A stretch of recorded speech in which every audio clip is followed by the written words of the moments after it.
in anti-scab legislation at the provincial level.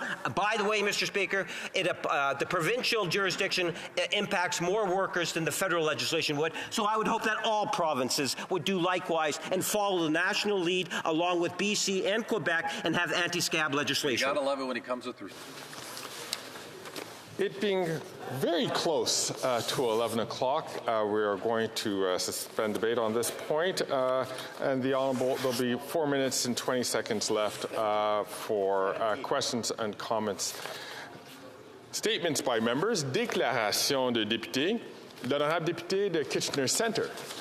Mr. Speaker, 24 years ago, Mary Jane Patterson left TV production to study at the University of Waterloo, and our community is so fortunate she would go on to take the reins of a new project that would grow into a 20-person hub for environmental action and a pillar in our community, Reap Green Solutions. It was a joy to work hand in hand with her to build support for Waterloo Region's first ever climate action plan years ago, and I'm so proud of how she and others have only upped the ambition in the years since. MJ is not only a friend and a visionary leader, but a mentor to myself and so many in our community. Now, as she gets set to retire, our community is coming together to say thank you for her steadfast leadership and unwavering commitment to give thousands of folks the tools they need to take action, including the gem that is the REAP Home for Sustainable Living. Congrats, MJ, to you, and also to Patrick Gilbride, incoming Executive Director at REAP. I can't think of a better choice to build on the incredible foundation that MJ has laid. The Honourable Member from Cloverdale-Langley City. Thank you, Mr. Speaker. On July 1st, 2020, the Guru Nanak Food Bank was born, serving residents of Surrey and Delta in BC. Under the banner, Recognize All Human Race as One, the Guru Nanak Food Bank provides essential food and assistance to those in need. The food bank is assisted by 69 youth volunteers aged 9 to 17 who collectively contributed a staggering 11,569 hours of volunteer work during the summer break. Guru Nanak Food Bank serves 16,000 people monthly, accounting for 320,000 pounds of food. The day before I recently met with the board, they received and distributed over 55,000 pounds of bananas to the community in just one day. Guru Nanak Food Bank takes pride in providing these services to our community. These are among the many reasons I strongly support the Guru Nanak Food Bank and their application for BC Food Bank membership. I'm proud of the progress they've made over the last 3 years. I look forward to continuing my support for this fantastic organization. Thank you. The Honourable Member from Regina, Wascana. Thank you, Mr. Speaker. After a long absence, daily non-stop flights will once again connect Regina to a major U.S. hub. Last Monday, the Regina International Airport announced that WestJet will be offering daily round-trip flights between Regina and Minneapolis. This investment is a demonstration of confidence in southern Saskatchewan, including our airport, our city, and our province. And it's a fitting chapter to the comeback story of the Regina International Airport, which in the spring of 2020 went several days with no flights of any kind, international or domestic. To James Bogus, CEO of the Regina International Airport, Jared McCosh-Gerke, Director of Alliances and Airport Affairs at WestJet, and everyone who made Monday's announcement possible, thank you and congratulations. Hear, hear. And I'm not done, guys. Oh. And to the traveling public in Regina and southern Saskatchewan who would like to fly to a major U.S. hub, sit back, relax, and enjoy the flight. Hear. The Honourable Member from Sydney, Victoria. Mr. Speaker, today I rise to congratulate the Kiwanis Club of Sydney on the celebration of their 100th anniversary. Chartered in November of 1923, they're one of the oldest Kiwanis clubs in Canada and have been a core part of the community for a century. Their impacts can be seen all throughout Sydney, from the first library, first seniors housing, the donation of the first handy trans bus. They built the Kiwanis Pool, Wentworth Park band shell, and played an important role in developing the first ever Little League Baseball League. Mr. Speaker, the Kiwanis Club has supported the Salvation Army, Cape Breton Boys and Girls Clubs, elementary school buddy benches, HoC's Dreams Fields, Cantley Village, accessible play parks, peer-to-peer outreach program, and yearly high school scholarship, and that's just to name just some of their work over those 100 years. I'd ask all members of the House join me in offering a congratulations to the Kiwanis Club on 100 years of incredible work in Sydney, Victoria. The Honourable Member from South Okanagan, West Kootenay. Mr. Speaker, the vast majority of Canadians believe they should have the right to live in a clean, healthy environment. And this government believes that too, as it voted in favor of a United Nations motion that enshrined that right around the world. But we don't have that right in law throughout Canada. Some provinces have enshrined that right in legislation, and this federal government put it in the new Canada Environmental Protection Act, but there it is restricted to the narrow confines of that act. I've introduced Bill C-219, the Canadian Environmental Bill of Rights, that would extend the right to live in a clean and ecologically sustainable environment to all federal legislation.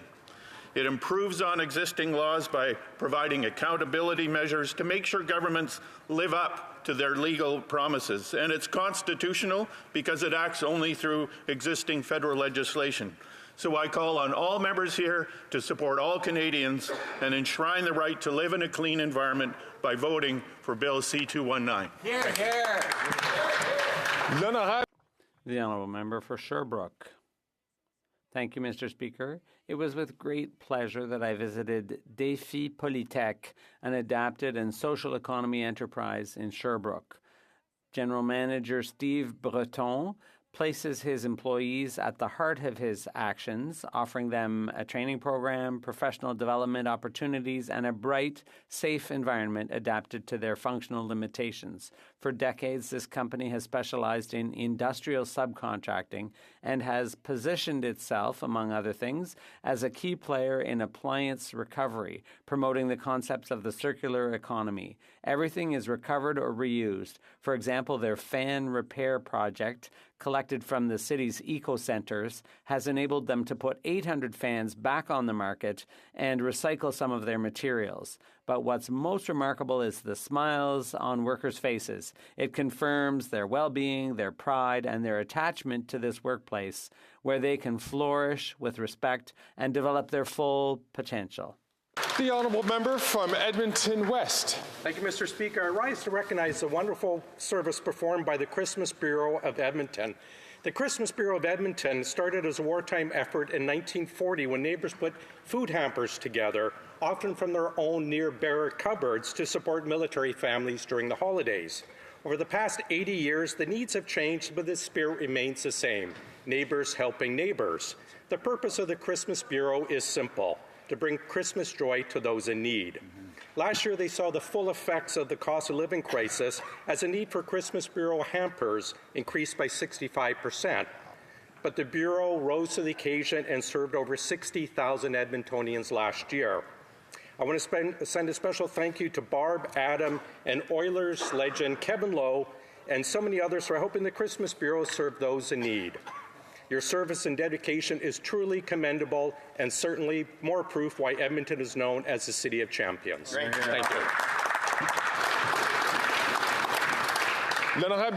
The Honourable Member for Pierrefonds-Dollard. Going to the Fine Arts and Crafts Holiday Market at the DDO Civic Centre, I had the pleasure of meeting Zach Reisman. Zach is a talented artist. Zach est un jeune adulte autiste dans Zach is a young adult with autism in my writing of Pierrefonds-Dollard. Have operated Zach Designs. Their small business sells hand-illustrated greeting cards around the world. His cards are for every occasion, including Christmas and Hanukkah. They are a true work of art, and they are also cherished by our community. You can find Zach's cards at zachdesigns.ca. Through his small business, Zach not only earns a living, but also donates 10% of his sales to the Liam Foundation. The foundation raises funds for mitochondrial disease awareness and research. Zach, I'm truly impressed by you, your art and your talent. Laurie, I'm truly moved by your perseverance and support of your son. À l'approche du temps de fête. As the holidays approach, let's support Zach by purchasing his beautiful cards. Thank you. The Honourable Member from Mississauga Lakeshore. Mr. Speaker, I rise today to acknowledge champions who run 'Twas a Bite Before Christmas Foundation. 15 years ago, leaders in Mississauga came together to make a real difference in fighting hunger, feeding hope, and empowering people. 'Twas a Bite runs multiple events throughout the year, including the annual holiday turkey drive that provides truckloads of frozen turkeys to local food banks. It all culminates in 'Twas a Bite Before Christmas dinner happening on December 5th this year. We're grateful to many individuals like Dan Meadowcroft, who brought our community together in a common cause to help one another. They include church groups, businesses, and like-minded people who care about their neighbors. Since its inception, more than $1 million has been raised to help families in need during the holiday season. We especially appreciate the inspiration of Slavia Basilis and her tremendous team in continuing this generous work. Thank you to all the volunteers and donors for their dedication and kindness. The Honourable Member for Bellechasse-les-Etchemins-Lévis.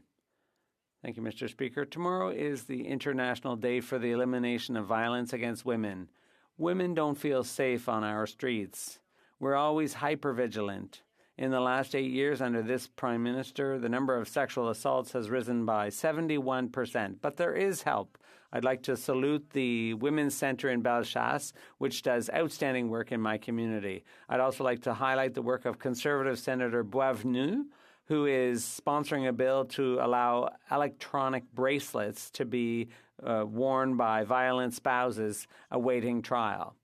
At the Status of Women Committee, courageous survivors implored us to pass this bill. The Conservative Party supports this tool to protect the freedom of victims of violence who dare to speak out. And that's the most powerful message of all. A world where women are free from violence is a world where women are free. That's what we wish for each and every one of us.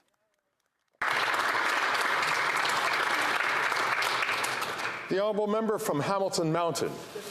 Last week I had the pleasure of meeting with a 15-year-old Hamilton Mountain constituent who highlighted the importance of the Pan Am Games, which are wrapping up in Chile this weekend. Charlotte McElroy has been playing wheelchair basketball since she was 6. She trains more than 15 hours a week to excel at the sport she adores.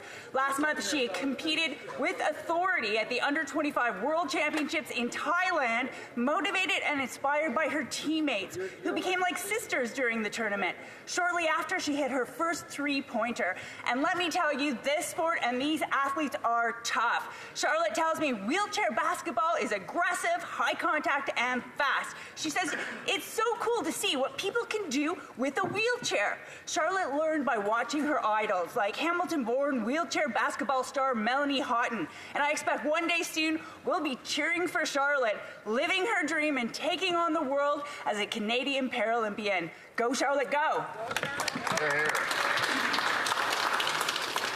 The Honourable Member from Calgary Heritage. For Ukrainians fighting a fierce winter Russian offensive, hope dies last. Canada's Conservatives unequivocally support Ukraine. But you know what doesn't help? NDP Liberals putting a carbon tax in their trade agreement right there in Section 13. A carbon tax on the concrete and steel, $300 billion worth of infrastructure that Ukraine needs to rebuild. From this Prime Minister, the same man that betrayed Ukraine and sent emissaries to be best friends with Vladimir Putin, betrayed Ukraine and refused to let Canadian gas break European dependence on Putin, betrayed Ukraine and supplied Putin a turbine to fund his war machine. That's right. Conservatives will deliver the deal that Ukrainians want, that their ambassadors told Canadians last night. Not for taxes, but for defense production. Not for taxes, but for energy partnerships. By advancing taxes over victory, they put their partisan interests over the national interests of Canadians and Ukrainians. We will never back down, never give in, never surrender. Conservatives will always stand for Ukraine. Yes. Here, here, here, here.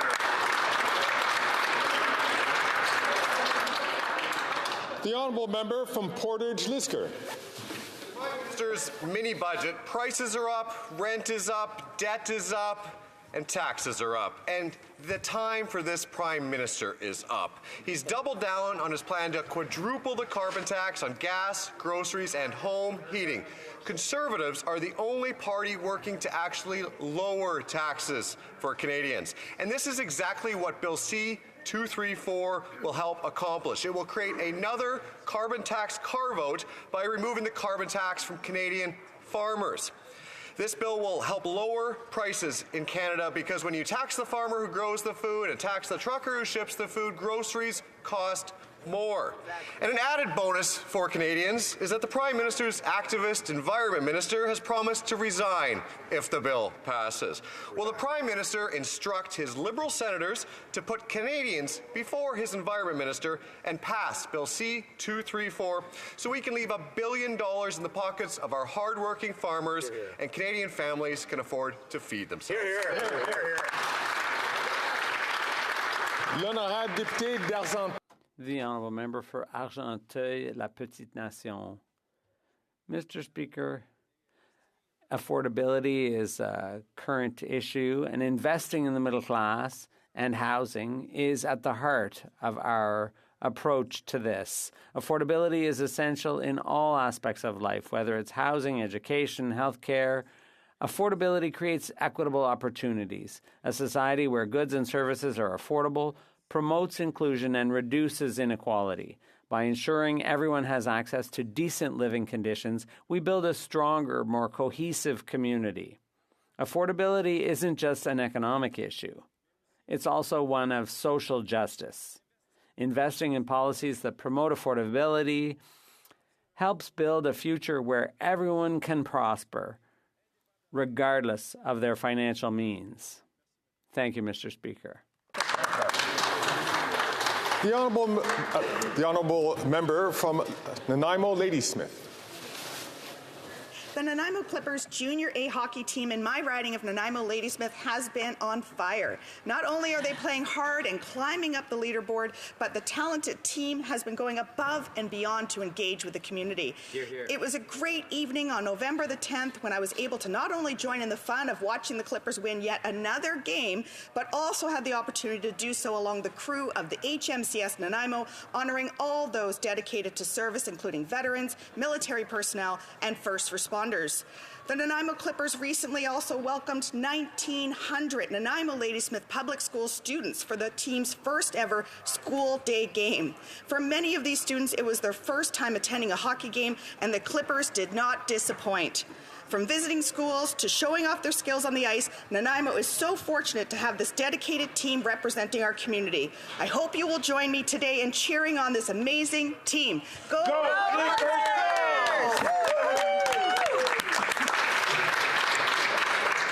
L'honorable député de Drummond. The Honourable Member for Drummond. Mr. Speaker, if there's one thing human beings can't do, it's erase pages from history. If we could, we'd rewrite large chunks of it. Like the horror experienced by the Ukrainian people under the yoke of the USSR in the winter of 1932-33, when dictator Stalin knowingly cut off food supplies to the entire country with the aim of annihilating the population through famine. Genocide, Mr. Speaker, genocide with all the horror that word carries. A genocide called the Holodomor. Millions of Ukrainians died, families and entire villages. Survivors bore the scars of the horrors they'd lived through and passed on the knowledge of the Holodomor to their descendants so that generations that followed would ensure history never repeated itself. And yet history is repeating itself right now in Ukraine. More than ever, Ukraine's allies must show solidarity and support the Ukrainian people. We have no right to let history repeat itself. We don't need another Holodomor. Slava Ukraini. The honourable member from Central Okanagan, Similkameen, Nicola. Here, here. Mr. Speaker, what do grocery prices, tax, rents, and mortgage costs all have in common? They are all up and away after 8 years of this NDP Liberal government. This week, in his mini budget, the Prime Minister has shown that he is not worth the cost. Our estimated public debt costs have skyrocketed to over $52 billion next year. That essentially equals the budget for the entire health transfer. But why? Food bank lineups are longer, and unless you are a Liberal insider, life has never been less affordable. This Prime Minister once pledged that he was working for the middle class and those wanting to join it. After 8 long years, the middle class can no longer afford to be the middle class because this Prime Minister has made it too expensive. Absolutely. The proof is not in the pudding, Mr. Speaker, but in the eating. And right now, 7 million Canadians are skipping meals to save money. They know that under this Prime Minister, he plans to continue to spend, and thus they will continue to pay through higher debt, taxes, and suffering. Mr. Speaker, time's up for this Prime Minister. Yeah. The honourable member from Fredericton. Speaker, Monday marked the annual Transgender Day of Remembrance, a day to mourn the lives lost to transphobia and violence, and to reflect on the conditions in our society that continue to allow trans and gender diverse individuals to face a significantly higher risk of violent victimization. In 2023 alone, at least 320 trans and gender diverse people were murdered. 94% were trans women or trans feminine people, 80% were racialized people. Since 2008, when this data began to be collected, there have been more than 4,600 murders of trans and gender diverse peoples. The data is clear. Trans lives are under attack. The recent rise we have seen in anti-trans rhetoric, prompted by highly organized and well-funded right-wing hate groups, is to blame for this inexcusable violence. This year in the U.S. alone, 586 bills have been targeted at the trans community. The trend has already begun creeping its way into our communities, starting with my own province. Canada cannot stand by and allow this hateful movement to continue to spread and gain power, which is why I'm joining in the calls of activists like Faye Johnstone to urge our government to implement the recommendations from the White Paper on the status of trans and gender diverse peoples. Trans lives matter.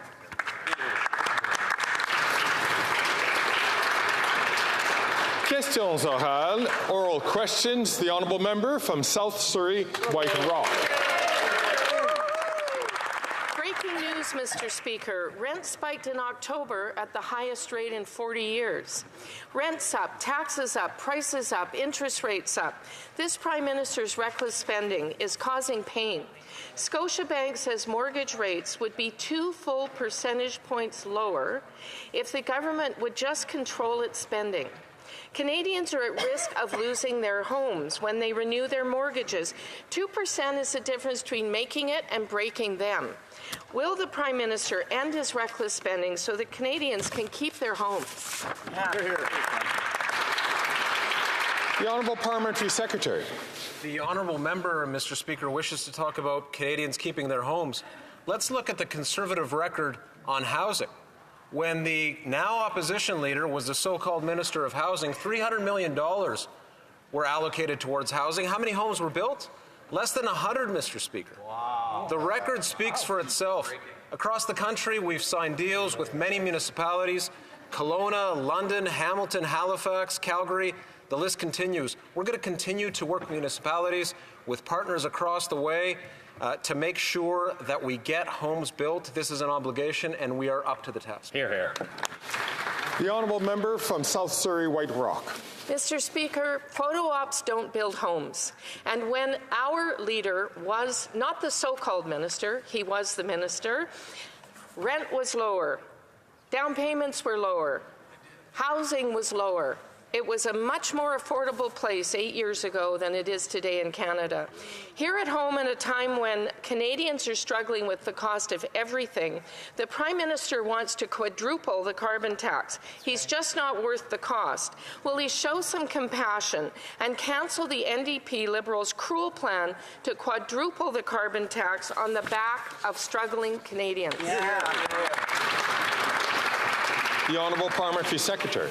In a week where that party has been exposed for what they are, that is, a party that does not stand in alignment with the principles of freedom. They've turned their back on the Ukrainian diaspora and on Ukrainians. It's hard to take anything that side has to say seriously today. But on the matter of housing, Mr. Speaker, $46 billion has been allocated towards housing.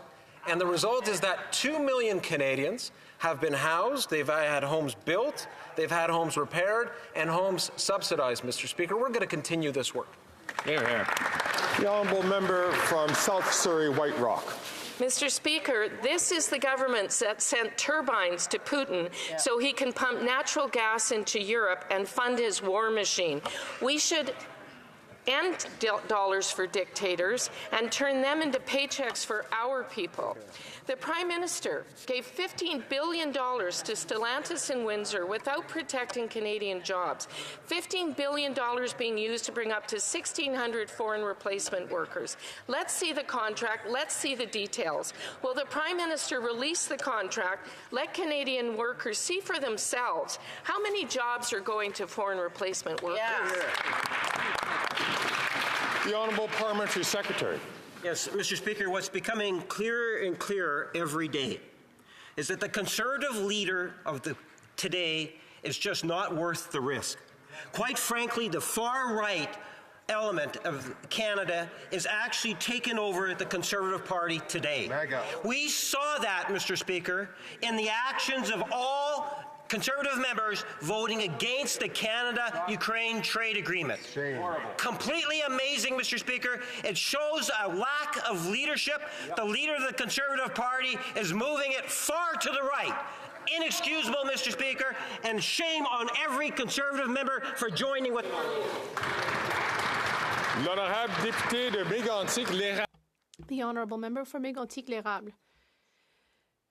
Mr. Speaker, these budget projections that only a contortionist could appreciate. That's a quote from Desjardins about this mini budget. This Prime Minister has lost all fiscal credibility. Next year, we will be paying $51 billion to service the debt. That's double the amount we're using for national defense and as much as our health transfers. It shows that this Prime Minister is just not worth the cost. Will the Liberals show some common sense, balance their budget, and help Canadians balance their own budget and be able to put food on the table? The Honourable Minister of Innovation. Mr. Speaker, for those watching us at home this Friday, they know that these Conservatives are just not worth the risk. There is something that's going up here, and that's foreign investment in the country. But the Conservatives don't want to talk about that. Canada is now third in the entire world in attracting foreign investment after the US and Brazil. We have received record investment in the auto sector, the mining sector, in batteries, steel, aluminum. Mr. Speaker, we will continue fighting to make sure that Canada joins the economy of the 21st century. The honourable member for Mégantic-L'Érable. Well, my colleague should fight more for Canadians. Does he want numbers? Well, we have the fastest inflation in 40 years. 2 million people, a record number, going to food bags in 1 month. Housing costs doubled. Mortgages have increased by 150%. Deposits to buy a house have doubled. Housing overall is 50 to 75% higher in Canada than the US. This government should be ashamed. All experts agree. Liberal spending has made costs go up. When will this government finally tell us when they will return to an accountable, balanced budget? The Honourable Minister of Innovation. Mr. Speaker, what people want in this country, what they need is leadership, and that's what we showed in our mini budget. Canadians told us two specific things.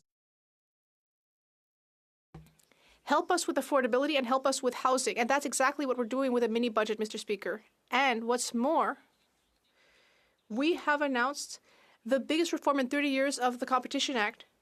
Because in this country, we want less consolidation, more competition, better prices for Canadians. We will continue fighting for Canadians every day. The Honourable Member for Saint-Jean. Mr. Speaker, the federal government must give to Quebec the $460 million that it has spent to help asylum seekers. This is an area of federal jurisdiction.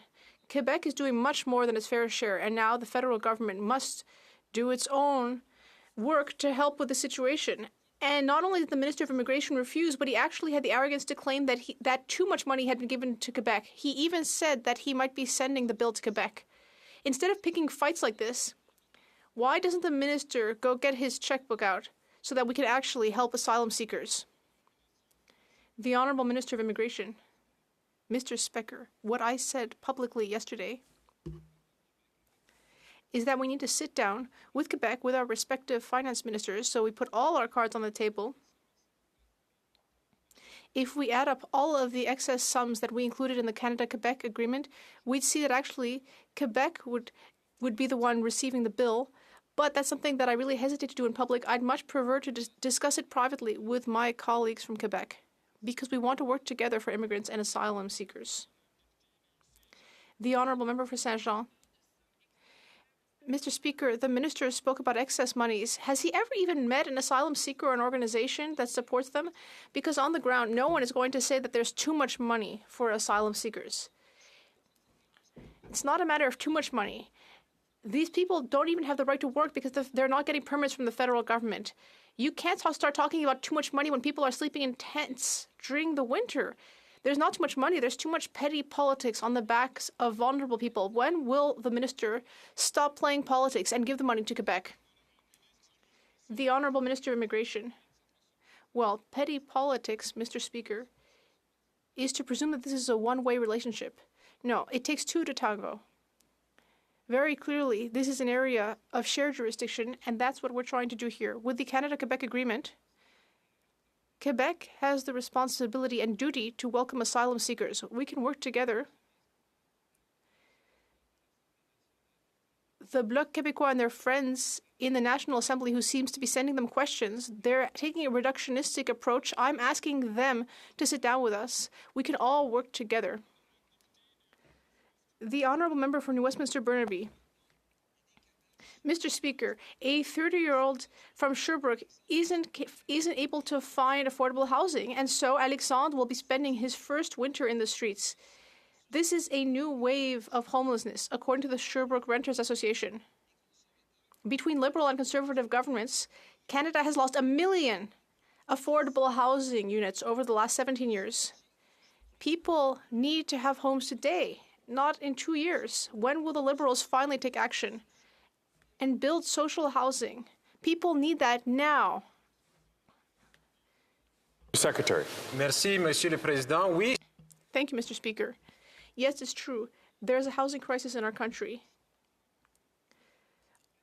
Our government's approach is an example of cooperation. Across the way that actually want to do something on housing, cooperation with provinces, cooperation with municipalities, and the not-for-profit sector. To take an example, the National Housing Strategy is getting people housed. Thousands of people across the country who did not have a home now, who were homeless, are now able to access the wraparound supports they need in order to have something better. We have more work to do. We're going to get it done. Thank you very much. The Honourable Member from New Westminster Burnaby. Pretty words like that do not put a roof over the head of the thousands of Canadians that are sleeping out in the streets of our country tonight. And seniors are there too, Mr. Speaker. A retired couple in Holyrood, Newfoundland, with teachers' pensions, were just forced to sell their home. They spent their whole lives working to teach our kids, but they can't afford to live there anymore. Food price gouging is hurting them badly, and their pension can't keep up. Will the Liberals support the NDP's plan to lower food prices by stopping price gouging, to give seniors like them a needed break now? The Honourable Parliamentary Secretary. Well, Mr. Speaker, I'm glad that we do have the NDP's support on Bill C-56, and as you know, there are competition measures in that will hold grocery chains to account. On the question of housing, the more we build, the more we ensure that costs come down, and I have good news for the member. Right across the country, we see residential construction up. In Manitoba, it's up 34%. In Saskatchewan, 25%. In New Brunswick, 23%. Alberta, 11%. Newfoundland, 10%. Quebec, 9%. In my province of Ontario, 7%. It is working. We have a plan. We're going to get it done, as I said, Mr. Speaker. The Honourable Member from Parry Sound, Muskoka. Rent is up. Interest rates are up. Mortgages are up. Groceries are up. Taxes are up. Debt is up. And Canadians are fed up. Bank of Canada Governor, Scotiabank economists, they're all sounding the alarm bell. This NDP Liberal government's massive borrowing is making everything more expensive for Canadians. With 2 million people using food banks now, we know this Prime Minister is just not worth the cost. So when will he stop the inflationary borrowing that is hurting so many Canadian families? The Honourable Parliamentary Secretary. What's up, Mr. Speaker? Well, let me tell you what's up. What's up is jobs are up, foreign direct investment is up, home building is up, support for Canadian families is up, women's labour market participation is up. Let me tell you what's down, Mr. Speaker. What's down is inflation is down, food prices are down, unemployment is at a historic low, and the cost of childcare is down, and Canada has the lowest deficit and net debt to GDP ratio in the G7. Conservatives want to cut and move to austerity while we continue to invest in Canadians. The Honourable Member from Parry Sound, Muskoka. Mr. Speaker, housing starts are actually down in Canada, so I don't know what fiction that member is listening to. Perhaps it's the Minister of Finance who thinks that the dream of home ownership has never been so good in this country.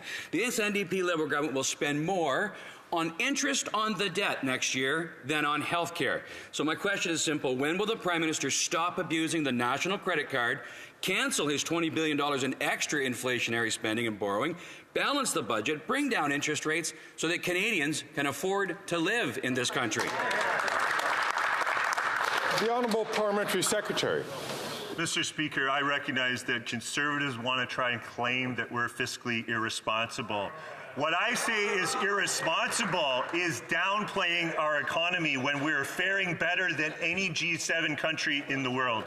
What is irresponsible is voting against the Canada-Ukraine free trade agreement and abandoning Ukrainians in their time of need. What's irresponsible is calling an incident at the border a terrorist attack without having the facts. You know what that shows? That shows a lack of judgment. It shows risky and reckless behavior. And, well, that's all I've got to say.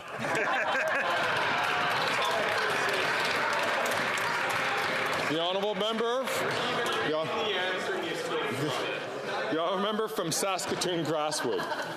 Thank you very much, Mr. Speaker. After 8 long years of this Liberal government, Canadians by the millions are depending today on food banks. Yet on Tuesday, this NDP Liberal government released its mini-budget, adding another $20 billion in inflationary spending. This Prime Minister is not worth the cost. When will this government cut the line of credit so Canadians can afford to eat, heat, and keep a roof over their heads? The Honourable Parliamentary Secretary. Mr. Speaker, while our government has stayed steadfast in our commitment to support Canadians with affordability challenges, evidenced by Budget 2023 and now the Fall Economic Statement, we've seen the Conservatives this week flip-flop multiple times and showcase their risky and reckless behavior and judgment. They say they're committed to supporting Ukraine, but then they abandon them in their time of need. We also have seen Conservatives stand up and oppose the Affordability Act, and yet last night they all stood up and voted for it. So why don't they come clean and let Canadians know where they stand? Hear, hear. The Honourable Member from Saskatoon Grasswood. Well, thank you very much, Mr. Speaker. That member should know that Conservatives actually were the ones to successfully negotiate the current Canada-Ukraine trade agreement. And a common-sense Conservative government would modernize the existing agreement without this expensive Liberal carbon tax. Ukraine does not need this woke agenda. This Prime Minister has added more debt than the previous 22 Prime Ministers combined. When will he put the checkbook away?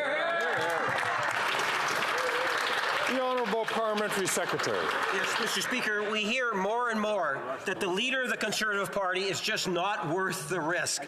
The bottom line is that the Conservatives might have supported the free trade agreement with Canada and Ukraine years ago, but just the other day, every one of them, with the leader of the Conservative Party leading the pack, voted against the Canada-Ukraine trade agreement. There is no way they can get out of that fact, Mr. Speaker. That is the reality. You have betrayed Ukraine, and it's shameful in terms of what you have conducted yourselves in the last couple of days. I would like to remind all members, of course, that comments are brought through the chair. The Honourable Member for Bellechasse-Légischemins-Lévis. Thank you, Mr. Speaker. Over the last 8 years, this Prime Minister has added billions of dollars to the debt, more than all 22 previous Prime Ministers. Just imagine, next year he will spend more money to service his debt than on the health transfers to the provinces. It's very clear that this Prime Minister is just not worth the cost. Why are the Liberals refusing to present a plan for a balanced budget to lower interest rates and inflation, as we've been asking? Secretary. Mr. Speaker, the Conservative leader has called our plan disgusting, yet he's hiding his cuts from Canadians. What would the Conservative leader cut? Would he cut EV factories for Windsor, St. Thomas, and Quebec? Would he cut CCUS investment tax credits for projects in Alberta? Would he cut clean hydrogen investment tax credits for projects in Newfoundland? Mr. Speaker, our government is delivering an economic plan which is balanced and fiscally responsible. Conservatives should come clean with Canadians and let us know where they're going to cut. The Honourable Member for Bellechasse-les-Échemins-Lévis. Well, Liberals have been talking about their waste all day, but the numbers are clear. 2 million Canadians are going to food banks every month. A family of 4 will have to spend $1,065 more this year for groceries. Students are having to sleep in shelters. Mortgage payments have doubled, and all of this mess bears the mark of this Prime Minister, who is not worth the cost. Will he at least have the decency and humility to admit that it is because of his inflationary spending that our country is in a deplorable situation, Mr. Speaker? The Honourable Minister of Innovation. Mr. Speaker, I appreciate my colleague's question, and I even have an idea for her. If she is so worried about affordability, Mr. Speaker, well, Christmas is coming up. Maybe she should give Canadians a present. She should vote in favor of Bill C-56. Why? Because in Bill C-56, we will reform our competition system, which is a reform we've needed for 30 years. We'll have less consolidation, more competition, better prices. She should convince all of her colleagues to move this bill forward to help Canadians for Christmas.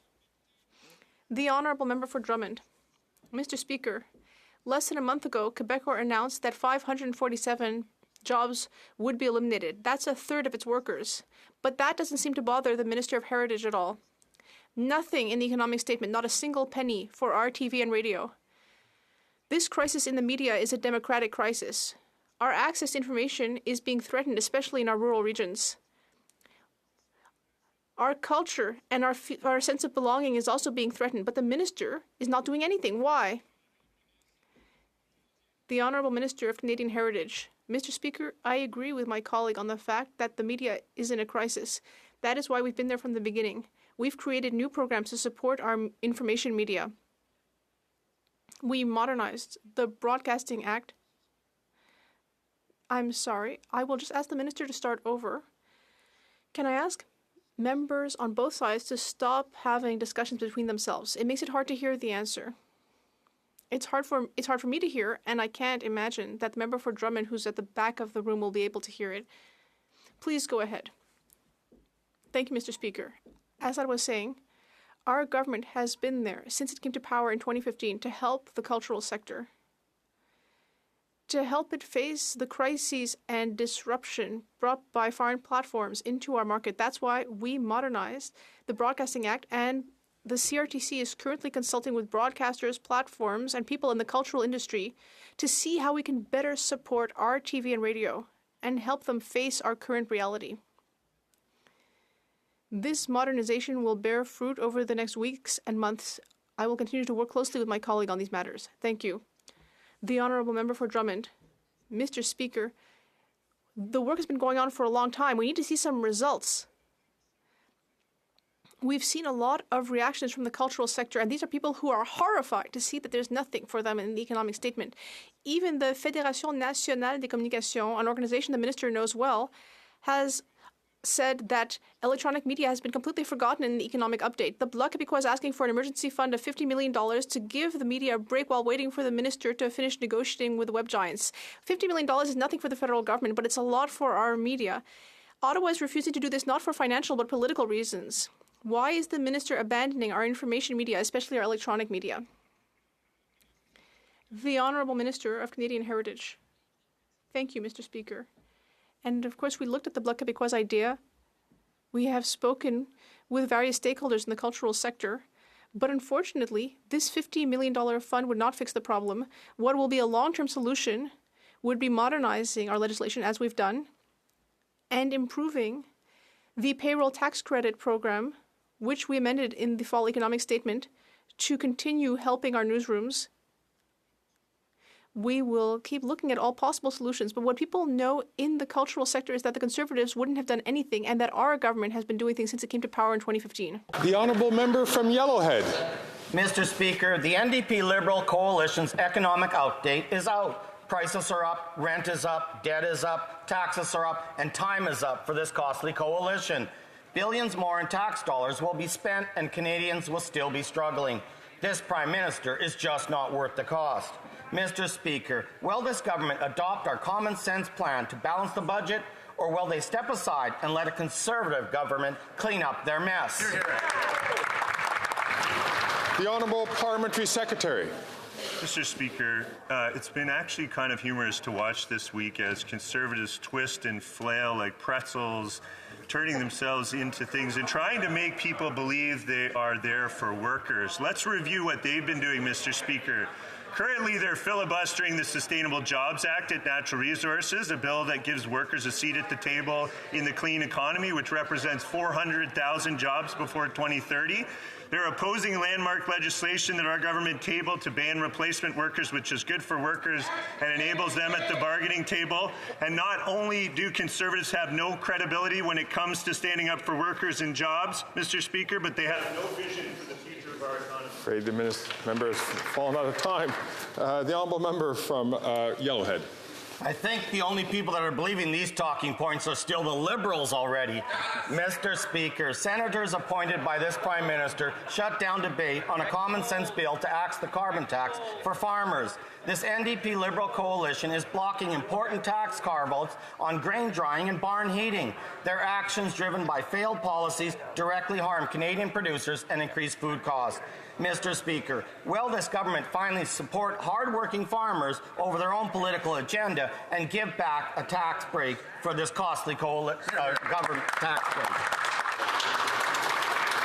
The Honourable Parliamentary Secretary. Thank you, Mr. Speaker. The House has already pronounced itself on this particular bill, but I will talk about support for farmers. Why is it that the Leader of the official opposition cut $200 million while he was at the Cabinet table to support farmers for business risk management? Mr. Speaker, the Leader of the official opposition is not worth the risk, and he wants to balance the budget on the backs of farmers. And on this side of the House, we will always stand up for farmers. The honourable member from Desnette, Mississippi, Churchill River. Mr. Speaker, that response will do nothing to shorten food bank lineups. After 8 years, this Prime Minister is simply not worth the cost. Lineups at food banks have never been so long. People are hurting bad, and this NDP Liberal government still plans to quadruple their carbon tax on gas, groceries, and home heat. Bill C-234 will lower taxes for farmers who produce our food. This will lower the cost of groceries. It's just common sense. Mr. Speaker, will the Prime Minister tell his appointed senators to put people first and pass Bill C-234 so Canadians can afford to eat? Great question. The Honourable Minister. Thank you, Mr. Speaker. And I would like to remind the member that putting a price on pollution is what enables us to reduce emissions by the equivalent of removing from our roads 11 million vehicles. That's right. So imagine Canada right now. There's 26 million vehicles on our roads. Imagine if we added 11 million vehicles, the pollution that we would see in our cities, the level of asthma that our kids would have to go through. This is not happening because we've put a plan in place to help fight pollution, to help fight climate change, and to support Canadians in the process, Mr. Speaker. The honourable member from Lakeland. After 8 years, just like they wanted, the NDP Liberal bloc's carbon tax hikes the cost of heating, cooling, and fuel, so it hikes the price of food. The PM showed it when he paused it for some, but not for 97% of Canadians. Common sense Conservatives will axe the tax for all for good because we know it's not worth the cost, and so do Canadians. But will Liberal senators stop blocking the Conservative bill C-234 to cut the tax on farm fuels so farmers can afford to feed Canadians and so Canadians can afford to eat?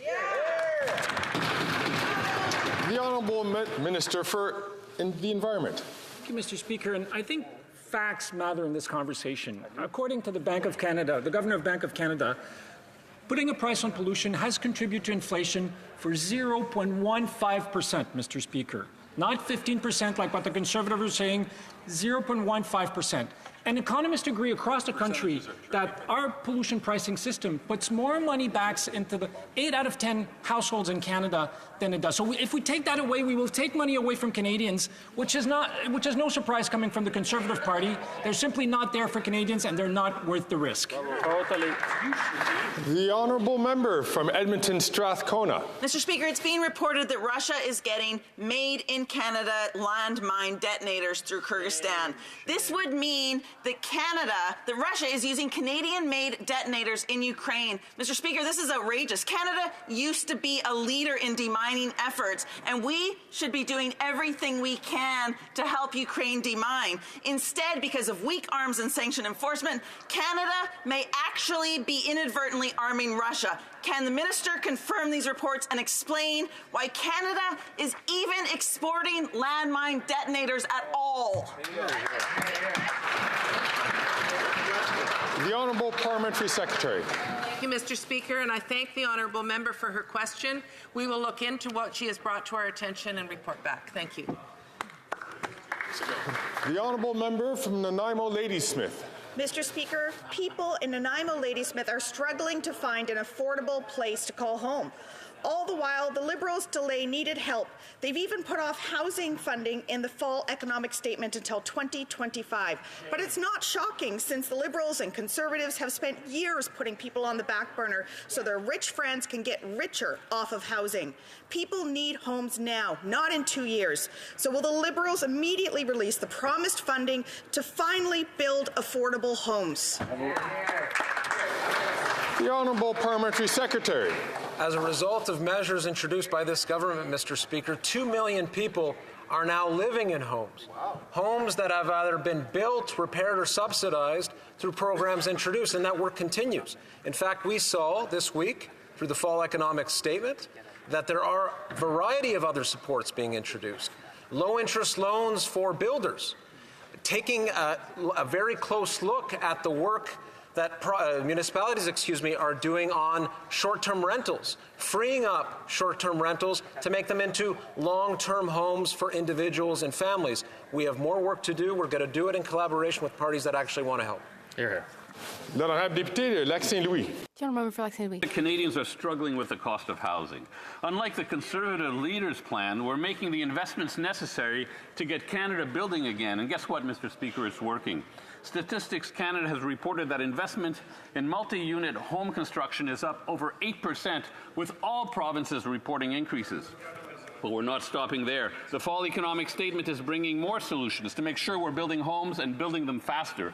Can the Parliamentary Secretary for Housing, Infrastructure and Communities tell Canadians what new housing measures we're putting forward through the fall economic statement? The Honourable Parliamentary Secretary. That member, Mr. Speaker, has served his country and his community since 2004, and this caucus and this chamber are better for it. He continues to advocate for measures, as does this caucus, and what is the result? In the fall economic statement, we saw, as I just mentioned, real action to deal with short-term rentals.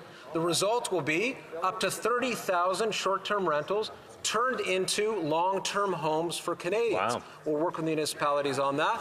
Low-interest loans for builders. All of these measures make a difference, Mr. Speaker. On the Conservative side, we see nothing. We see no tangible measures. They want to put a tax, in fact, on the construction of middle-class. The honourable member from Leeds, Grenville, Rideau Lakes, Thousand Islands. The Prime Minister is spending billions of taxpayer dollars on foreign workers to fill jobs at a manufacturing plant in Ontario.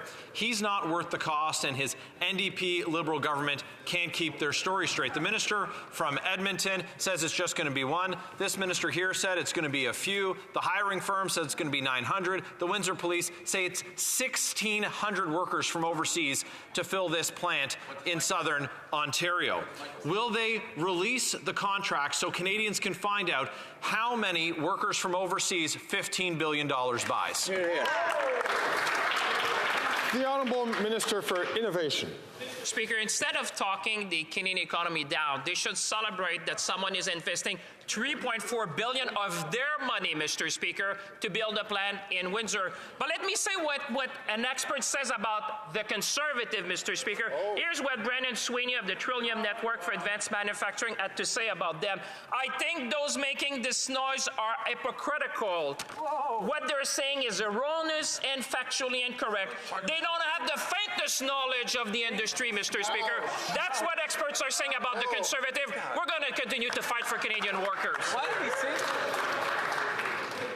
The honourable member from Leeds, Grenville, Thousand Islands and Vito Lakes. I guess it's a question of who Canadians want to believe, the NDP Liberal cover-up coalition or the Windsor Police, who say it's 1,600 replacement workers coming from overseas to work at this plant in southern Ontario. $15 billion taxpayer dollars to fund workers from foreign soil. After 8 years, it's clear that this NDP Liberal Prime Minister simply isn't worth the cost. So, will the minister put his disinformation and distraction aside and finally release the contracts so Canadians can get the truth about how many replacement workers Canadians get for $15 billion? Good job. The Honourable Minister for Innovation. Well, one thing that Canadians know, and I know them, they're watching this morning, they know not to believe the Conservative, Mr. Speaker, because they have seen this week what they're able to do when it comes to misinformation and disinformation, Mr. Speaker. But let me bring some facts to this story, Mr. Speaker. The company is going to invest $3.4 billion of their money to build one of the largest battery plants in Canada. The CEO is saying that they're going to have 2,500 Canadian workers at the plant and up to 2,300 workers to build the plant, Mr. Speaker. We're going to continue to fight for Canadian workers, fight for industry, and fight for Windsor. The honourable member from Calgary, Rocky Ridge. Mr. Speaker, this NDP Liberal government is spending billions on taxpayer-funded foreign replacement workers to build a battery factory in Windsor. The Liberal minister from Edmonton said there was only one foreign replacement worker. The Liberal Minister of Industry said there would be a fairly small number. Now the company itself says at least 900, and the Windsor Police said 1,600. Since these NDP Liberals can't get their story straight, will they release the contract to show Canadians how many taxpayer-funded foreign replacement workers will be replacing Canadian workers? The Honourable Minister for Innovation. Mr. Speaker, I will take no lesson from this Conservative, Mr. Speaker. It might be Friday morning, Mr. Speaker, but Canadians know something. They've done nothing for Windsor. They've done nothing for our auto industry. They've done nothing for our workers, Mr. Speaker. If it was not for us, Mr. Speaker, the auto industry would not be thriving, Mr. Speaker. Not only we landed a Stellantis plant in this country, Mr. Speaker, we now have Volkswagen, we now have Northvolt, we have Ford, we have GM, Mr. Speaker. While they talk down our countries, we're going to continue to fight to get investment in this place. The honourable member from Calgary, Rocky Ridge. Well, anything to avoid answering the question, Mr. Speaker. After 8 years, can they finally be clear and transparent with Canadians? Just once. We know that this Prime Minister is not worth the cost, and this subsidy to a private business will cost every Canadian household $1,000. Will this NDP Liberal government release the contracts, or are they going to continue to keep the details of this deal secret from how they're subsidizing a private company's jobs and giving foreign replacement for paying for foreign replacement workers? The Honourable Minister for Innovation. Mr. Speaker, I'm so happy that my colleague, for whom I have enormous respect, keep asking me questions, because it allows me on a Friday morning to inform Canadians, because Canadians are watching and are wondering what is going on the other side. They've seen the Conservative go this week, and they're going way down, Mr. Speaker, after voting against the free trade agreement with Ukraine, Mr. Speaker. Now they'd like Canadians to believe that when a company invests $3.4 billion of their own money, it's a subsidy, Mr. Speaker. Canadians must be watching at home and say, what's going on with the Conservative, Mr. Speaker? But on this side, they know that we'll keep fighting for them. The Honourable Member for Saint-Hyacinthe-Bagotte. Mr. Speaker, aerospace workers are urging the Liberals to issue a call for tenders for the replacement of the Auroras. The Machinists Union published an open letter this morning. The union criticized Ottawa's decision to offer a $9 billion contract to Boeing without a call for tenders, which completely ignores Quebec's expertise. I quote from the open letter, "Canada is missing out on an opportunity to generate significant local benefits and is undermining a strategic wealth-creating industry. Will Ottawa finally issue a call for tenders so that Quebec can compete?"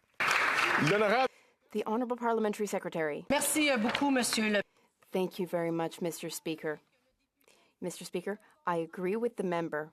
We do need to replace the Aurora fleet, but we need to replace them with what meets the operational requirements of the Canadian Armed Forces. And, Mr. Speaker, no decision has been made yet. The Honourable Member for Saint-Hyacinthe-Bagotte. But, Mr. Speaker, the Liberals can't offer $9 billion to an American aerospace giant without even letting Quebec's companies compete. What's more, they can't offer $9 billion to Boeing, knowing that Boeing has in the past tried to crush Quebec's aerospace industry in 2016 with illegal punitive tariffs. The Liberals have even had to invent a Boeing clause in other competitions to avoid giving our money to companies that are trying to harm us. How can the Liberals today want to offer Boeing a contract without even tendering? That prevents Quebec from bidding. The Honourable Parliamentary Secretary. Thank you, Mr. Speaker. Mr. Speaker, I want to be very clear about this today. No decision has been made yet, but we will make our decision based on what the Canadian Armed Forces needs are.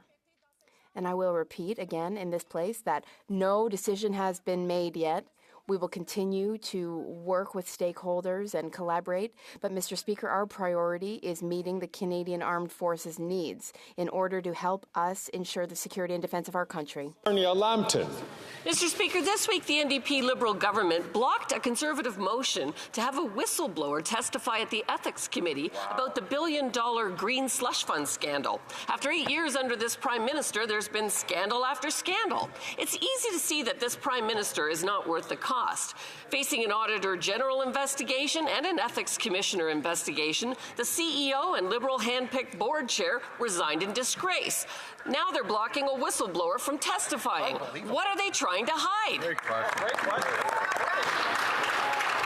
The Honourable Minister for Innovation. Mr. Speaker, I'm grateful for the question from the member. In fact, Mr. Speaker, from the moment we had delegation, I am the minister who ordered an investigation to make sure that we could get to the bottom of this, Mr. Speaker. But not only, I suspended the fund to make sure that there would be good governance before we could restore the funding of the organization.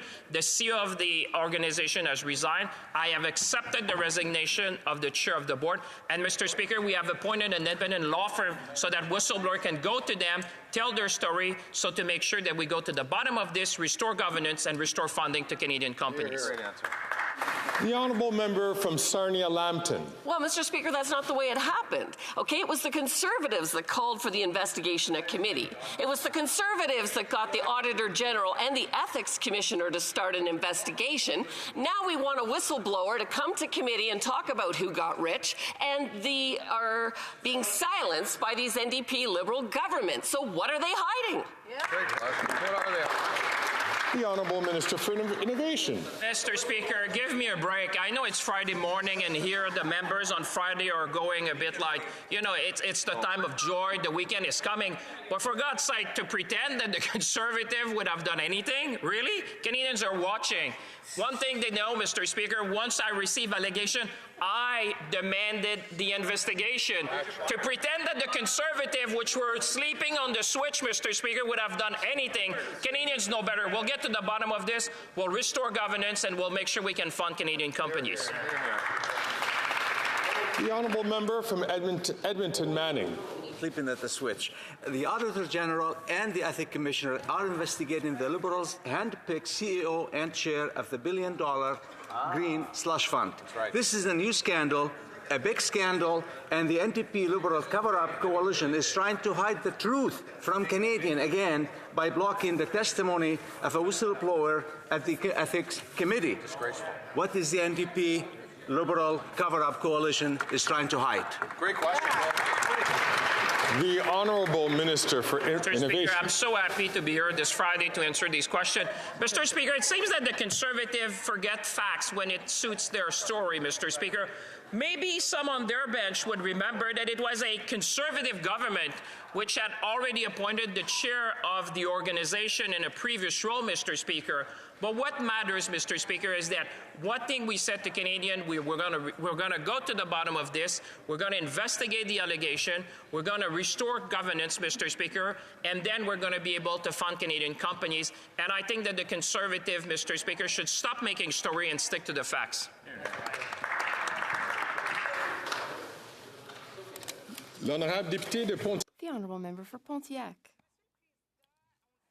Mr. Speaker, during the pandemic, Canadians benefited from the support of community organizations and not-for-profits. And now, these organizations are struggling with the income, and they're struggling with rising costs as well, and with the rising demand for services. They struggle to attract and retain volunteers and staff. Can the Parliamentary Secretary to the Minister for Families tell us what she is doing to improve the situation and to help these organizations? The Honourable Parliamentary Secretary. I thank our very dynamic colleague, the member for Pontiac. Through our Community Services Recovery Fund, nearly 5,500 organizations across the country have received funding. In the member for Pontiac's riding, this means that groups like La Coopérative de Solidarité and the Centre Communautaire de Wakefield-La Pêche can continue to operate a safe and sustainable community space for arts, culture, and recreation that welcomes and inspires people of all ages. It also means that organizations like the Alzheimer Outaouais Society can continue to work and support Pontiac's families who may be affected by a neurocognitive disorder. These are local groups that make a real difference. Nose Hill. Tomorrow is the International Day for the Elimination of Violence Against Women. Hamas brutally raped, murdered, and kidnapped Israeli women. They desecrated their bodies. They used Palestinian women as human shields. And yet many international women's rights groups like UN Women are silent. Shame on them. These groups' refusals to denounce Hamas's violence against women is normalizing anti-Semitic violence around the world. It has to stop. Will the government join me today in harshly denouncing UN Women's silence and publicly demand on the eve of tomorrow's day that they end it? Hear, hear. The Honourable Parliamentary Secretary. Thank you, Mr. Speaker. And we condemn Hamas, a terrorist organization. We condemn their actions against women and other civilians. Today, we actually got good news out of the region when the first hostages have been released under the agreement that was signed, and imminently there will be aid flowing into the region. We continue to call for the protection of Palestinian and Israeli civilians. We call on Canadian and foreign national hostages to be released, for foreign nationals to leave, and for all hostages to be released. The Honourable Member from Sturgeon River Parkland. Mr. Speaker, the Liberals' least restrictive condition prison reforms have led to a skyrocketing number of dangerous offenders being transferred out of maximum security. Last year, it was a shocking 505 transfers, and one of these was the notorious serial killer Paul Bernardo. Now, the review into Bernardo's transfer cited the Liberals' least restrictive policy multiple times. The Liberals are responsible for this failure. Why are they doubling down instead of committing to fix this terrible law? The Honourable Minister. Mr. Speaker, I think it's important when talking about issues as serious as a notorious killer like Mr. Bernardo that we stick to the facts and not mislead Canadians. We've seen earlier this week what happens when you're talking about a sensitive, concerning matter and you use language that doesn't respect the facts of the situation. My honourable friend knows very well, Mr. Speaker, that decisions around the classification of inmate security are properly in the hands of correctional service officials, and those officials are accountable for those decisions, and those decisions are guided by what keeps Canadians safe. The Honourable Member from Lanark, Frontenac, Kingston. Thank you, Mr. Speaker. Also on the subject of corrections, Mr. Speaker, on a recent visit to Georgetown Institution, I was informed that personnel at Corrections Canada have been trying to introduce Red Seal apprenticeship programs so that inmates can re-enter the workforce with real job training. So, after 8 years of Liberal government and the Liberals running the Corrections Service, how many federal inmates are enrolled in Red Seal programs? Which programs are they enrolled in? And how many per program? How many have graduated and from which trades? And finally, is there a plan to assist inmates to finish their respective programs upon release? The Honourable Minister. Mr. Speaker, I thank my honourable friend for what is a very good question. I will be very happy to get those exact details and provide them to the member. I can tell him that as a member of Parliament for Beausejour, when I visit the medium security prison, the Dorchester Penitentiary, I have met inmates and Corcan staff that work on exactly those programs, and I share his view that if we can give inmates the skills and ensure that, for example, they complete high school education, learn a trade, it'll make them much more likely to successfully reintegrate into society when they finish their sentences, and that keeps Canadians safe as well. Hear, hear. The honourable member from Etobicoke Centre. Mr. Speaker, climate change costs the Canadian economy and Canadians in their pocketbooks every day. So if you don't have a plan for the environment, you don't have a plan for the economy. Despite Conservatives denying climate change, our government understands the need to act now, with an economic plan that supports the middle class, creates good jobs, all while protecting the planet. So could the Parliamentary Secretary to the Minister of Industry please share with Canadians more about our government's work in building a clean economy? The Honourable Parliamentary Secretary. Mr. Speaker, first let me start by thanking my colleague from Etobicoke Centre for the great question and for his advocacy. Canadian workers need an economic plan that will deliver good jobs that last for generations as the global economy shifts toward net zero. We've already seen over 90 clean growth projects choose Canada in the last 3 years alone, which is valued at over $40 billion. More and more companies are choosing Canada thanks to our plan and our workers. The fall economic statement lays out clear timelines for the delivery and implementation of a clean economy investment tax credit regime, all with labour requirements to ensure good jobs for Canadians. Hear, hear. The honourable member from Churchill-Kiewatnakaski. Mr. Speaker, earlier this week, the UN voted to create a historic global tax convention. But instead of voting with most of the world for tax fairness, Canada voted no. This government chose to stand with billionaire corporations committed to hiding their money. If the Liberals really wanted to take on corporate greed and tax evasion during a period of record profits, they should have supported this resolution. Canadians struggling with sky-high grocery prices and rent deserve an explanation. Why are Liberals opposing the world's efforts for tax fairness and choosing to stand with billionaires instead of hardworking Canadians? The Honourable Parliamentary Secretary. Mr. Speaker, the member asks about tax fairness. Since 2015, this government has invested no less than $1 billion to ensure that the CRA has the resources it needs, resources that side cut, the Conservatives, when it was in office, to ensure exactly that. Tax fairness is a principle we take very seriously. I would just point to the outcome of the Panama Papers, for example, where as a result of investments that we've made, we've seen investigations on tax avoidance and tax evasion go up. Convictions are up as well. We'll continue this good work. Hear, hear. The honourable member from Spadina, Fort York. Mr. Speaker, access to clean drinking water is a human right. Could the Minister of Indigenous Services inform this House as to when the government will provide appropriate funding and technical resources to train and certify First Nations people to become water infrastructure operators in their home communities? Can the Minister also indicate whether Indigenous operators will be paid at a level that eliminates the wage gap with operators in non-Indigenous communities? Mr. Speaker, it's 2023. First Nations should be empowered with the skills and the jobs to provide clean water. The government clearly hasn't been able to do it. The Honourable Parliamentary Secretary. Thank you, Mr. Speaker, and I thank my honourable colleague for this very important question, and it's a concern that I deeply share as well. Everyone deserves access to clean and safe drinking water. We're fully committed to lifting all remaining long-term drinking water advisories in First Nation communities. In partnership with communities, we've already lifted 143 long-term advisories since 2015. There is now clean water in more than 96% of First Nations communities, and we're committed to finishing the work of the remaining 4%. For each of these remaining advisories, there is a project team, a fully funded plan in place. We will not stop until we get the job done and make clean water a reality for every community. Et avec cela, la période.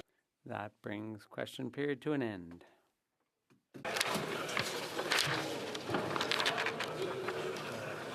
Affaires courantes ordinaires. Daily routine of business. Tabling of documents. Dépôt de projet de loi. Introduction of government bills. Statements by ministers. Reports from interparliamentary delegations. Presenting reports from committees. The Honourable Member for Scarborough-Guildwood. I have the honour to present both official languages 2 reports of the Standing Committee on National Defence.